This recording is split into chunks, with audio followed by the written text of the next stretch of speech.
Good afternoon, ladies and gentlemen. This is the special news report of Remebrance Week from QMTV International Students Channel. I'm Si, and I'm going to show you what's been happening in London during this special week. Red poppies are blooming everywhere in London. People walk around and wearing red poppies on their coats. The underground stations are all decorated with advertising boards with red poppies on. Volunteers raising money for the Royal British Legion can be seen in many places.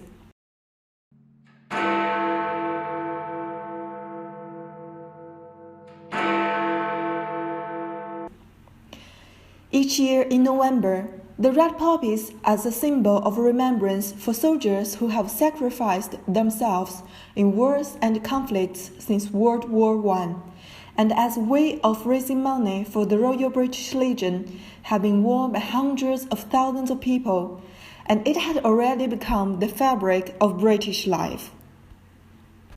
100 years ago, in May 1915, a Canadian surgeon, John McCrae, wrote "In Flanders Fields," which reads, "In Flanders Fields, poppies blow, between the crosses row on row."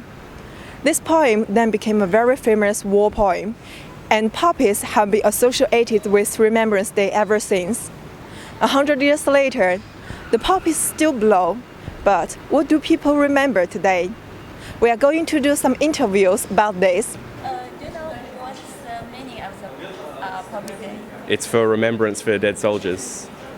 Yeah, for the soldiers that have died fighting or protecting, and it's just to pay respects to their lives and what it meant. Being an ex-serviceman myself, the remembrance of veterans and people who've done their bit for the country is quite important. I wear the poppy to appreciate everyone who fought during First World War and Second World War for our freedom. It's a chance to remember those who have gone before us and sacrificed their lives so that we can all be free today. Yeah. Yes, it means a great deal. We have a lot of family members that were in both World Wars. Yeah. I've now moved to the United States of America, but I still come every year because I served in the Women's Royal Naval Service for 4.5 years. We just want to honor all the people that fought to keep our country free. Do you think that it should be the responsibility of the government to support those families or those soldiers who died in the war? Well, you know, soldiers are sent to foreign countries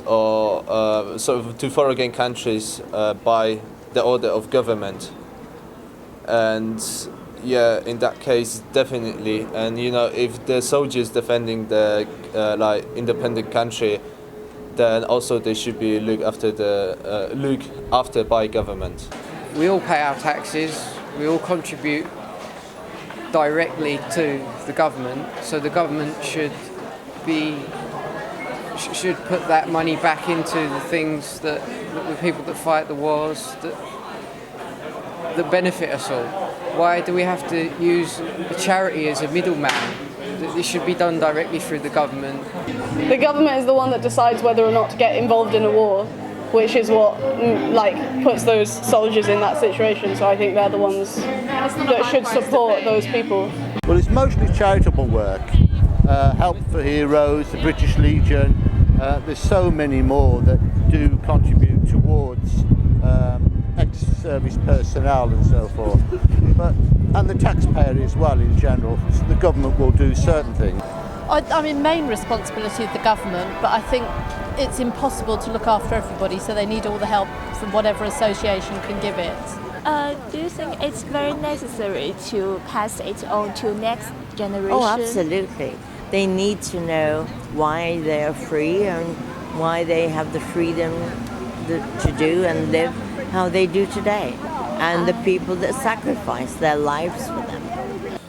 Yes, by spreading the awareness, I think. Kind of advertisement of this in a metro. Yes, I think because the people, they did so much for the country, and it's good that the young people also remember them. I started coming and then I encouraged my daughter to come along as well. So we do pass it down through the generations. Yeah. One of my children served in the Navy for 6 years. So yes, certainly we do pass it on to the next generation.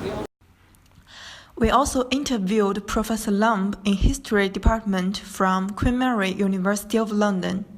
Good afternoon, Professor Lumb. What's the meaning of Remembrance Day?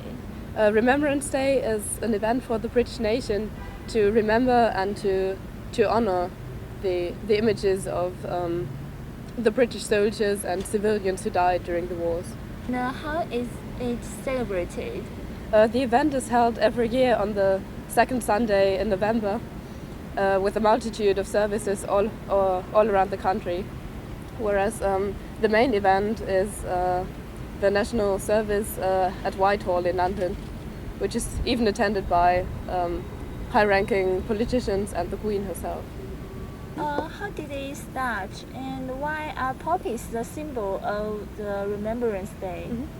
It all started in 1915, in the spring, when Lieutenant Colonel John McCrae, who was a Canadian doctor, saw this battlefield, this former battlefield in Belgium, covered all in poppies, red poppies. And this sight inspired him to write his now world-famous poem, In Flanders Fields, which in turn inspired the American scholar Moina Michaels to handcraft a lot of red silk poppies. And with the help of a French woman called Anna Guénin, she then brought those poppies to London. And there they were ordered by the Royal British Legion, which had been founded in 1921. And they even ordered around 9 million of those poppies and sold them for the huge amount of £106,000, thereby raising a lot of money for the veterans.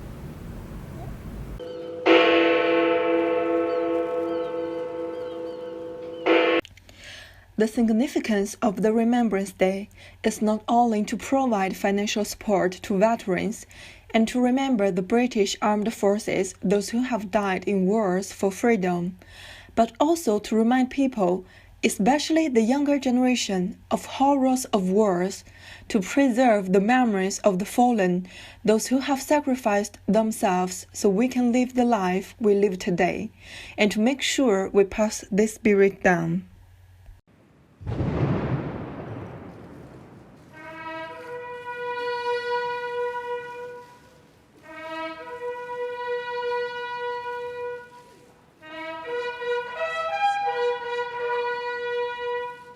If ye break faith with us who die, we shall not sleep, though poppies grow in Flanders Fields. 100 years later, after John McCrae wrote this poem, In Flanders Fields, his poem and the spirit he wanted to convey still live among people, and the red poppies have already become the representation of the remembrance of the past and the hope for the future.